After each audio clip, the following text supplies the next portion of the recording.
Hey, beautiful, please consider subscribing to our channel if you've been enjoying these stories. Your support helps a lot. Aid us in reaching our goal of 1,000 subscribers. Bastion Sigma burned. The sky over the alien colony world had once shimmered with gold-veined clouds and twin suns, a symbol of progress and peace. Now it glowed crimson, lit not by daylight, but by the molten breath of orbital bombardments. Great chunks of the defense towers collapsed, writhing with fire, their impact shaking the crust of the ground below. Sirens wailed beneath the sound of atmospheric ruptures, the deep thrum of void engines, and the horrible, wet screech of the invaders. Lieutenant Marek crouched behind a fractured stone pillar, his rifle trembling in his grip, his exosuit scorched, and cracked vented steam from a puncture near his shoulder. His visor flickered with warnings he was too exhausted to read. All around him, Coalition soldiers, Starsky, Zindari, even the iron-bodied Drelly, broken or burning. He hadn't seen another living soul in minutes. Across the battlefield, black, chitinous shapes skittered with impossible speed. The Vorgel, a hive species engineered from a mix of predation and perfection. Their bodies glistened with a sheen of biological armor, seamless and self-healing. They were faster than bullets, immune to most synthetic toxins, and intelligent enough to adapt mid-engagement. Worst of all, they were endless. Marek steadied his breath. He could hear the pheromone clicks echoing through the ruins. The hive was coordinating, hunting. The air was thick with the coppery stench of blood and the reek of acidic bile. The only thing louder than the destruction was the silence in his ear. His squad's comms had been cut off hours ago. He'd stopped trying to re-establish contact. Something moved in the haze ahead. He brought his rifle up, eyes narrowing. A lone Tarsky officer, shell fractured, limped into view. Before Marek could shout, the ground beneath the alien ruptured. A tendril, glistening and jagged, exploded from the earth and impaled the officer. Through the chest, the body convulsed once and was yanked downward into the dirt. Gone, Marek didn't flinch. He was long past fear. Above, a thunderous explosion cracked open the sky, revealing the silhouette of a coalition dreadnought breaking orbit in retreat. Cowards, they'd left the surface to die. Protocol Delta Zero, planetary abandonment. When Bastion Sigma fell, nothing stood between the Vorgel and the inner systems. Nothing but bureaucracy and broken weapons. Marek gritted his teeth and activated his distress beacon. No one would answer, but the protocol demanded it. A formality before death. He blinked blood from his eye. If this was the end, he would meet it on his feet. But the transmission didn't go unanswered. Miles above, within the Coalition High Command, strategist Velner watched the devastation in real time. His eyes multifaceted and deep green reflected the growing red blot that was Bastion Sigma's surface. His claws tapped anxiously against the metallic halotable analyzing collapse projections. 97% of surface life was already gone. Sigma would be uninhabitable within a day. And the Vorgel would spread again. "We have no more fallback worlds in this quadrant," one of the counselors said, voice low. "If the hives reach Dryas core, they won't," Velner said quietly. The others fell silent. Velner had spoken with a certainty they hadn't heard in years, the kind of tone that made old advisors remember why he'd once been called the Last Fang. He gestured. Another projection bloomed above the table and encrypted dossier, old and marked with the warning glyphs of the ancient Terran Alliance. The counselors stiffened. The file was a ghost, something they'd all heard of but never seen with their own eyes. It had taken Velner weeks to unlock it after Sigma's defenses began crumbling. "Project Revenant," he said. "Human, classified, black site. Sealed after the sundering of Arcturus." "Impossible," hissed a Zindari admiral. "The humans buried their war machines before they withdrew. They said even they couldn't control them." Velner gave a slow blink. "And yet here we are. You saw what's happening to our troops. You know what we face. An Arachthon envoy leaned forward. His species had already lost 3 systems to the Vorgal. You're proposing we awaken a weapon even the humans deemed too dangerous to wield. I'm proposing we do what must be done. There was a silence that stretched like taut wire. Velna's voice dropped to a whisper. He wasn't a weapon. He was a person, but not like any you've ever met. The humans called him Commander Darius Kale. He was a tactician, a destroyer, a soldier bred not by science, but by war itself. He ended 5 wars before they began. He turned insurrections to ash, and he disappeared before the last collapse. He was imprisoned, said a Drell Inquisitor, by his own people, for doing what no one else would, Velnor replied. For finishing the fight before anyone else had the courage to start it. No one interrupted him. We have tried everything, every strategy, every weapon, every alliance, and the Vorgal still win. They adapt, they evolve, they consume. But there is one thing they have never faced. He looked around the chamber. Humanity at its most ruthless. Hours later, a stealth corvette skimmed the dark side of Moonnull, an unmarked celestial. Body listed in no coalition star charts. It drifted in a dead system, orbiting a decaying neutron star. Its surface was lifeless. But buried beneath layers of blast-forged metal and failsafes was a bunker built in the age of Terran supremacy. The dropship touched down without ceremony. Marek stepped out, his new uniform stiff with dried blood. He was the only human still active in this quadrant. That was, perhaps, the only reason Velna had trusted him with the activation codes. He moved quickly through the black corridors, lightless and cold. The AI that had once governed the site had long since gone dormant. He had to manually override vault doors, oxygen systems, and biometric locks that hadn't been touched in decades.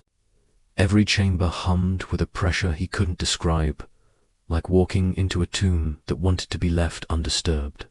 At last, he reached the core vault. The room was cylindrical, lined with slabs of metal bearing ancient earth markings. Some were coffins. Others were armor racks, skeletal suits built not for defense, but annihilation. In the center stood a single stasis pod, frost-covered and humming faintly. Inside, suspended in cryo, was a man. Darius Kale didn't look human, not completely. He was tall, even in sleep, broad-shouldered, with a face carved from war. His jaw was lined with fine scars.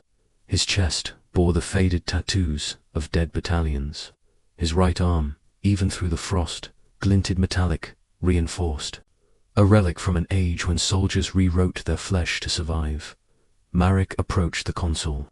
He hesitated for only a moment, then inserted the key Velna had given him. The machine hissed, lights pulsing red to green dot. CRYO-decompression began. The frost evaporated.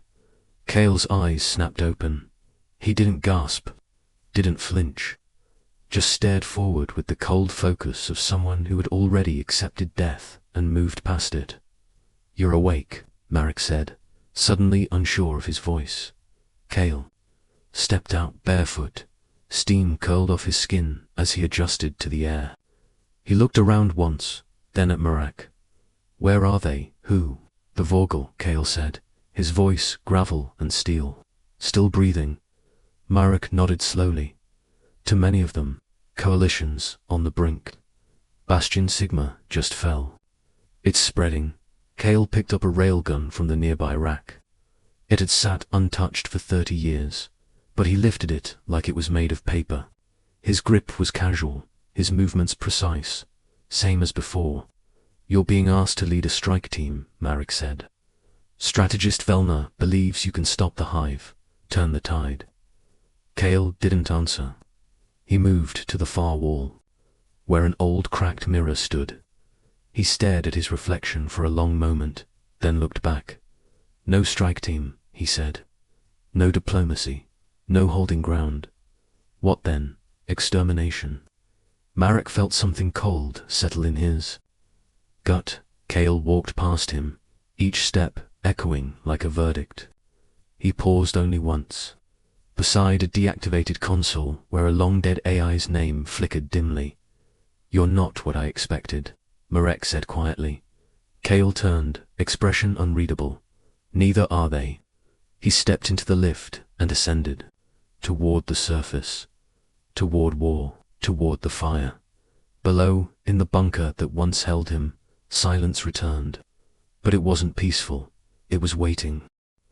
The Coalition dreadnought Vigilant Star hung above the scorched remains of Bastion Sigma, silent and grim.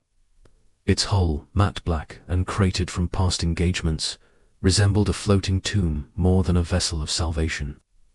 Inside, it echoed, with the low hum of command operations, hushed conversations, and the slow realization among its crew that desperation had birthed something they could know, longer control. Darius Cale stood alone in the war chamber, flanked by nothing but shadows. His presence was a gravity all its own. The deck officers avoided his gaze. Engineers muttered quietly about his equipment, requests materials, long banned under Coalition combat doctrine. A technician swore he saw Cale standing completely still. For 3 hours, eyes closed, lips moving silently. He hadn't blinked once. Lieutenant Marek stepped forward from the far end of the chamber, files in hand, jaw clenched. His uniform, hastily cleaned but still battle-torn, bore the crimson insignia of the last human unit to ever serve under Coalition command. The man in front of him now wasn't just a soldier. He was an echo of a war philosophy the galaxy had tried to bury. "You asked for unrestricted access to strategic command," Marek said. "High Command hasn't agreed." I'm not asking," Cale interrupted. Marek glanced up from the datapad. "They want to give you a squad. Specialists, some Drell, a Tarsky sapper, weapons, support, tactical drones. No squads. No assets I need to protect. You're going in alone." Cale's jaw shifted slightly. "If I bring them, I'll have to hold back. They slow the advance. They cry when things get loud. I won't risk the mission for sentiment." Marek sighed. "They're not civilians. They've seen war." "No," Cale said, voice low. "They've seen battles. I bring war." A heavy silence settled between them. Cale turned to the wall-sized projection at the room's edge. It displayed thermal scans of the Vorgal infestation. Spreading through Sector V9, red blooms indicated full hive saturation. Dozens of planets now pulsed with that same cursed heat signature, as if the galaxy itself were being infected. "Zethar 3, Cale said. "That's where I start." Marek looked up sharply. "Zephar's a death world. Its surface is unstable. Magma tides, seismic storms. Even before the infestation, it was uninhabitable. And yet the Vorgal made a nest," Cale said. "Which means it's warm, wet, and shielded. A perfect womb." He reached down to a table and unrolled a blank map. He pulled a knife from his belt, sliced a line through the center, and jabbed the tip into the middle of the marked coordinates. "I'll collapse the caverns. Detonate the fault lines. Collapse the hive from underneath." Marek blinked. "You'll destabilize the entire tectonic plate. The planet could break apart. Then I'll kill a world to save a sector," Cale replied. "If they're breeding in there, I end it before they hatch. No survivors, no rescue, just fire." Marek's mouth worked silently for a moment before he asked, "And the civilians?" Cale looked at him with eyes colder than vacuum. "You said it yourself. Zethar's a death world. No civilians. That's not the same as uninhabited." Cale turned his back to him. The conversation was over. Within the hour, Cale stood in the armory. The techs had reluctantly reactivated the ancient war protocols needed to authorize his requisitions. His armor, pulled from storage after decades of neglect, hummed back to life with low, guttural power cycling. It was crude by modern standards, thick plating, overlapping ceramic layers, exposed hydraulic joints. But it was made for endurance, for brutality, for moving through hell and coming out unscathed. As he fastened the last of the armor around his chest, a voice rasped from the doorway. "You're what remains of humanity's legacy, strategist." Velnor stepped inside, his tall, scaled frame brushing the curved threshold. His 6 eyes regarded Cale with a mixture of skepticism and awe. "You've been awake less than a day, and already they whisper your name with dread, even among the officers. You haven't even fired a shot yet." "Fear's efficient," Cale replied without looking at him. "It softens the resistance." Velnor approached slowly. "They fear you more than the enemy. Then they understand." The strategist stopped, claws clicking softly against the metal floor. "The Coalition doesn't fight like you anymore. We evolved. We learned diplomacy. We forged unity from diversity. And that's why you're losing." Velnor's jaw twitched. "You don't think we tried force?" "I think you applied it like medicine," Cale said. "A measured dose, hoping it would cure the infection. The Vorgel aren't a sickness. They're a wildfire. You don't treat fire, you drown it." He sealed his helmet and picked up his railgun. Velnor's voice hardened. "Just understand this. You answer to the Council. You're not beyond command." Cale slung the massive weapon across his back, then turned, fully armored and towering. "I was never under it to begin with." Before Velnor could speak again, Cale was gone. Walking with purpose down the corridor toward the launch bay, the shuttle that carried him into Zeth's lower orbit wasn't equipped for survival. It was designed for atmospheric punch-through heat shielding, reinforced cockpit, retro thrusters that fired twice and died. Cale didn't need them to last longer than impact. Inside the cockpit, as the world below rose in his viewport, Cale stared into the fiery clouds that ringed Zeth's upper atmosphere. Lightning danced between the crimson vortices. It wasn't a world, it was a furnace. The AI in the shuttle crackled to life. "Descent vector locked. Planetary entry will result in total system failure." "Good," Cale muttered. "Then I won't have to return." The drop began. The first contact with the upper layers sent the shuttle spinning, heat blooming across the plating in waves. Panels burst from the hull. Warning, klaxons screamed. But Cale remained still. At 2,000 meters, he ejected manually. Flung from the cabin like a bullet into the thick smoke, he landed hard in a field of obsidian ash, steam venting from cracks all around him. The air shimmered with heat. The ground buckled every few seconds from the planet's seismic groaning. In the distance, he could already hear them, clicking, digging, waiting. He activated his suit's seismic scanner. A pulse rang through the soil, painting a map across his HUD. Tunnels, thousands of them, spiraled down into the crust like a cancerous root system. The hive was immense, spanning half the continent. This wasn't a new infestation. It had been building for years, perhaps even before the Coalition's sensors caught wind of it. Cale marked the deepest chamber. That's where the Queen would be. Or worse, he began the descent, entering one of the fissures at the edge of a collapsed ravine. As he moved, the suit compensated for the temperature, the pressure, the toxic atmosphere. He said nothing.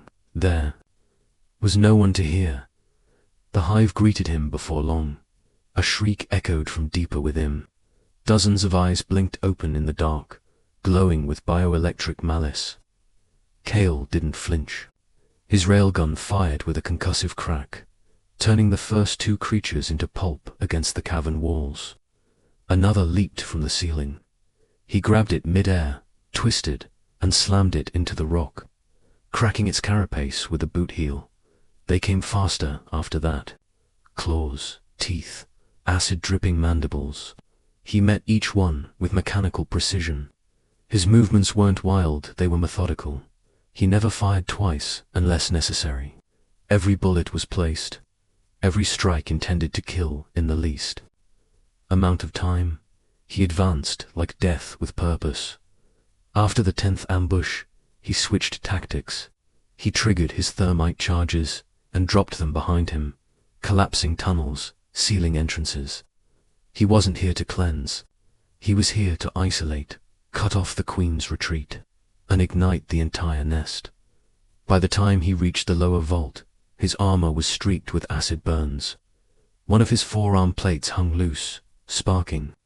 The tunnel floor pulsed with a rhythmic, organic vibration, a heartbeat. He stepped into the chamber. It was vast, domed slick with mucus, and the stink of raw biology. At the far end stood the queen. No, not quite. Larger than the report suggested, fused into the rock. Her legs were tendrils, merging with the stone. She had grown roots. She was birthing hives from herself. Cale stood at the edge of the room and removed a single device from his belt. A black cylinder, cold to the touch. A singularity charge, prohibited in all known systems. He activated it. The queen roared, sensing the death that approached.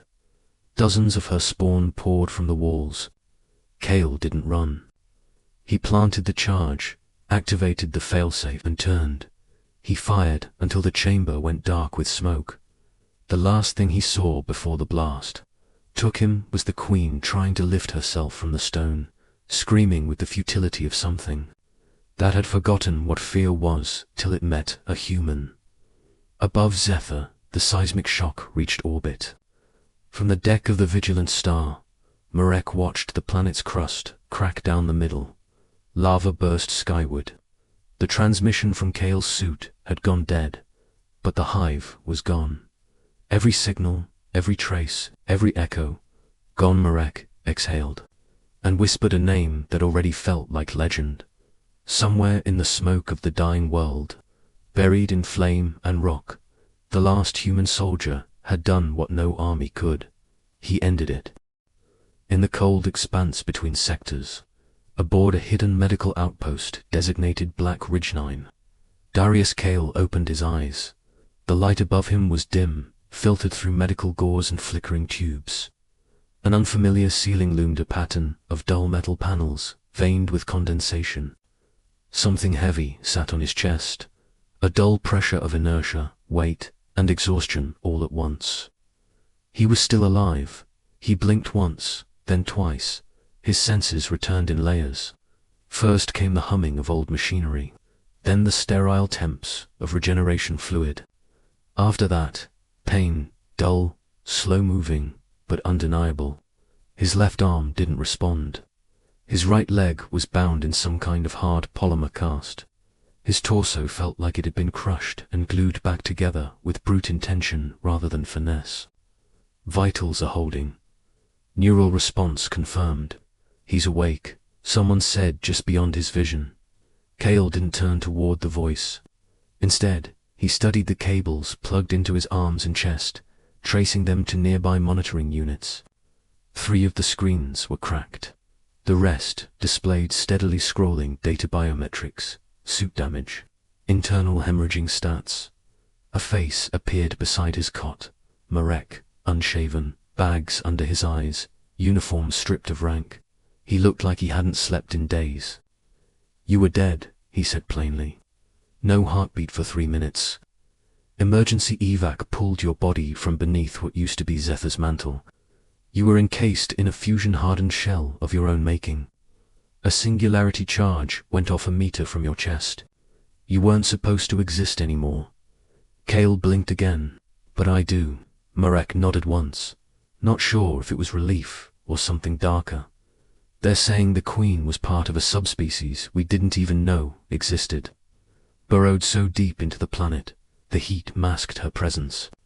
Your scan was the first one to confirm her size, and you still went in alone." Cale's voice rasped out slowly. "They told me not to." Marek let out a sharp exhale, almost a laugh, almost a curse. "You collapsed a third of the planet's surface. The remaining tectonic plates are unstable. Nothing's left alive down there. No signatures, no spores, no survivors. I wasn't aiming for survivors. A silence followed that felt heavier than before. Cale tried to sit up, but groaned. He only managed to shift halfway before slumping back, sweat beading on his brow. His healing wasn't complete regeneration. Units could repair organs and bones, but not lost time. He was still broken, still mortal. Marek leaned in, lowering his voice. "They're not celebrating you." Cale didn't respond. "The council's nervous. You took a classified ordinance, disobeyed direct commands, and annihilated a planetary body. You used band tech, old Earth tech, Cale, things we locked away for a reason. You're saying they're going to bury it?" Marek nodded. Zetha's official report says a solar flare destabilized the crust. There's no mention of you in the data logs. No mention of the singularity charge. No mention of the Queen. Cale's jaw clenched. Convenient. They're afraid of what you represent. Cale turned his head slightly to face Marek directly, eyes sharp despite the weakness. "What do I represent? That our principles might not be enough anymore." Cale tried to sit up again, more forcefully this time, and Marek moved to stop him, but the older soldier waved him off. He rose on sheer grit, breathing heavy, face pale. "I didn't kill a planet to earn their gratitude," he said.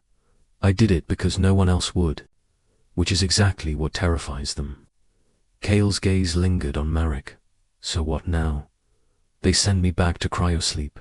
Pretend I never existed." "No," Marek said, voice suddenly grim.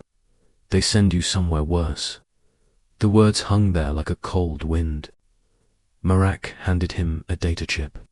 The hologram flickered to life, projecting star charts, intercepted comms, and something else images, distorted with static, showing twisted, writhing figures walking across the shattered remains of another planet. "Juno Station, Outer Rim. We lost contact a week ago. It was a research base studying dimensional rift energy. Something came through. Something that isn't Vogel. Not even close." Cale studied the footage in silence. "These things," Marek continued, "they're not just eating or breeding. They're shaping matter, making new physics happen where they walk." A scout team went in. 3 minutes of footage, then nothing. "They want me to go."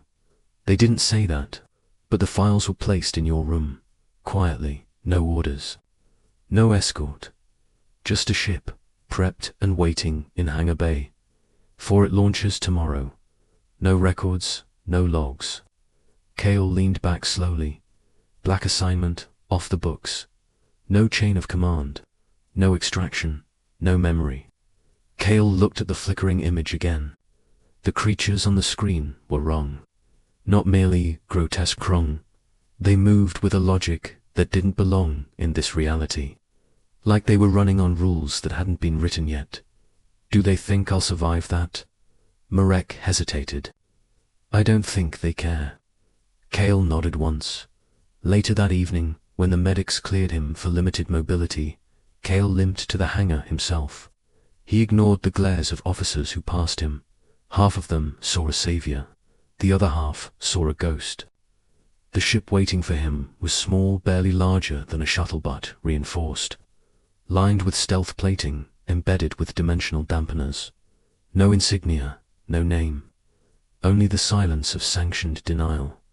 Inside, everything was black. The pilot's seat molded around him as he took position. The console flickered to life, but no coordinates displayed. Only a countdown timer. 14 hours until launch. He leaned back in the seat, resting his battered body, and stared into the hollow shell of the vessel. He already knew this would be different.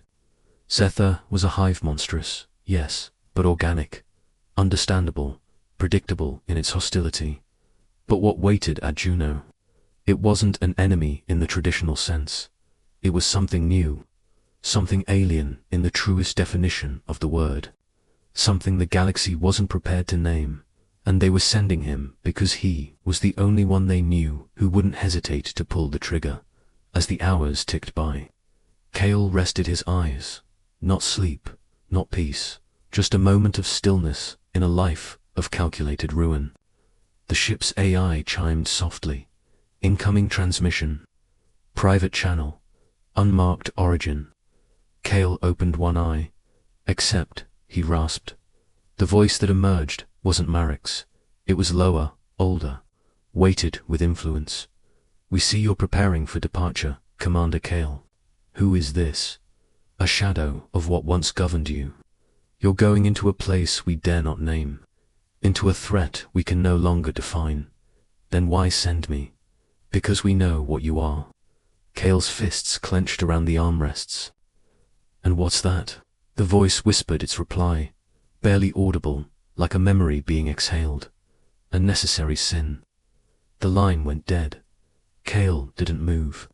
He didn't breathe for a few seconds. Then he reached into his chest pouch and removed the old coin. The one given to him after Europa fell. One side was blank. The other bore a simple phrase. He who kills monsters becomes one. He flipped it once in the air and caught it, blank side up. He smiled, a slow, bitter thing. Perfect, and in the belly of a black, nameless ship, surrounded by the silence of a galaxy too afraid to speak truth aloud. Darius Cale prepared to descend once again into the unknown. Because hope had failed, because diplomacy had died, and because sometimes the only answer left was a man with nothing left to lose. The descent began in silence. The black shuttle slipped through the upper cloud layers of Juno 7.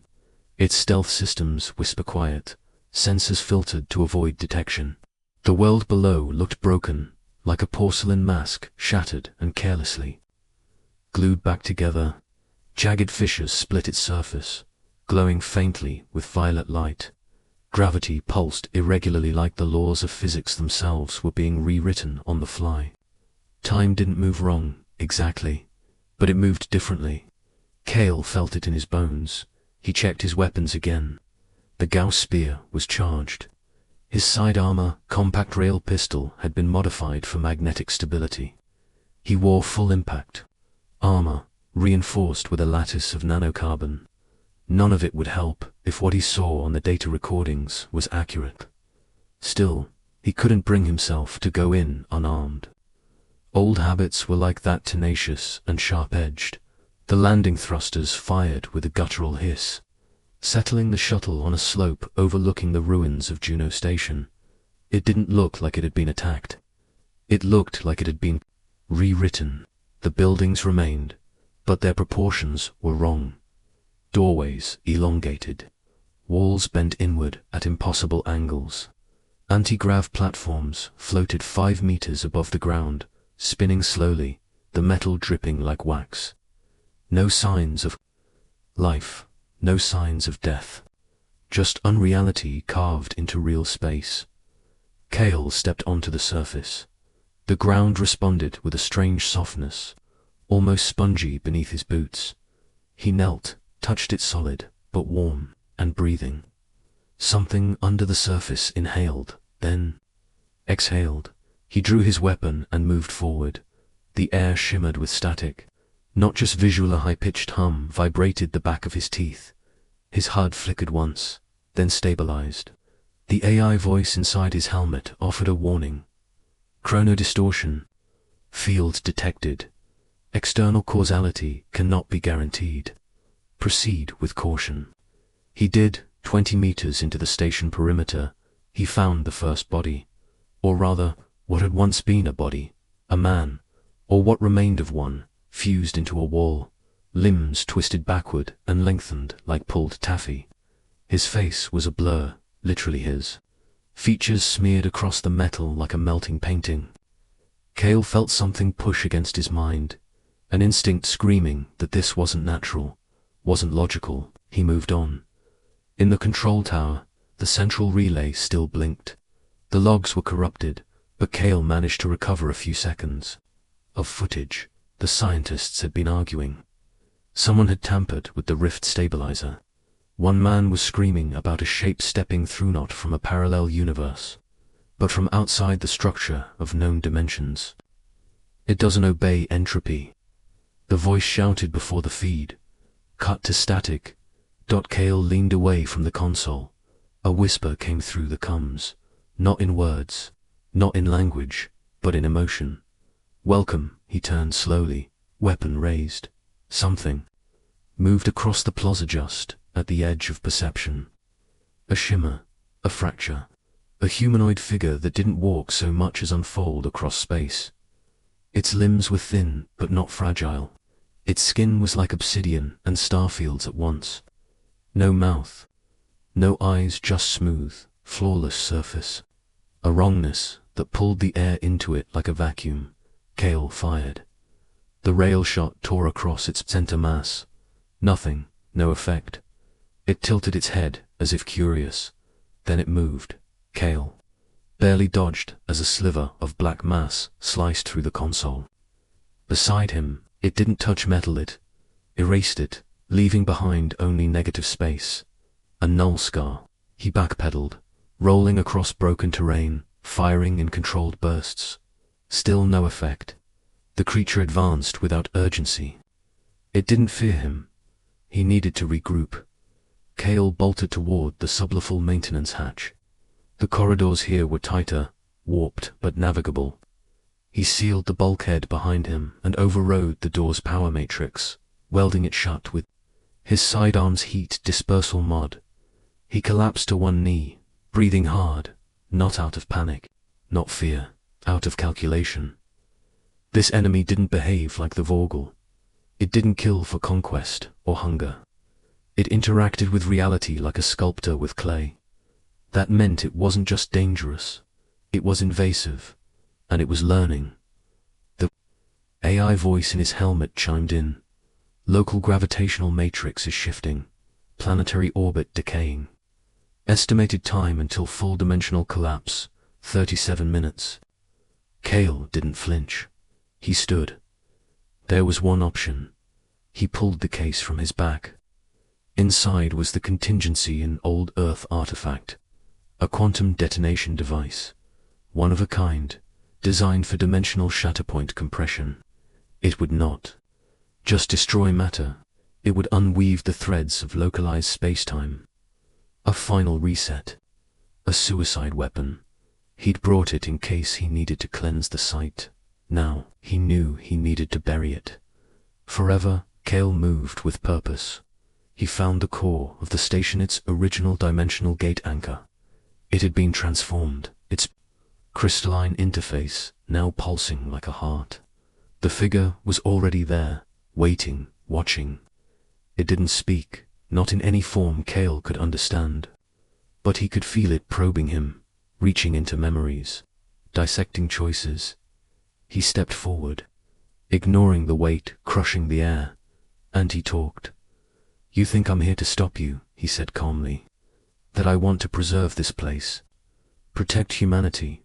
Protect the timeline." The creature tilted its head. "But you're wrong."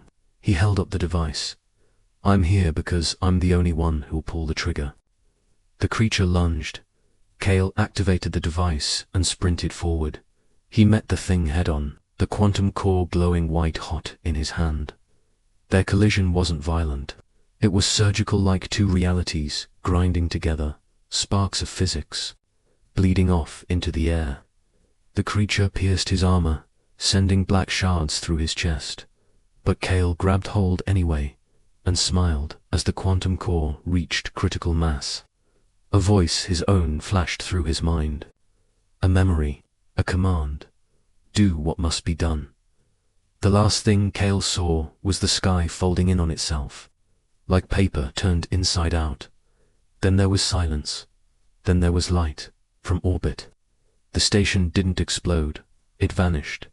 A perfect, spherical void expanded outward, devouring the landscape. And then reality snapped shut, like it had never been opened. Nothing remained. No debris, no wreckage, just a scar in the fabric of space. Days later, a beacon was found, drifting near the system's edge. A message, 3 words, 1 voice. Threat neutralized. Kale. No one knew how it survived. No one knew if Kale had, but across the galaxy, In war rooms and council chambers, one truth passed like wildfire: when all hope is lost, send him.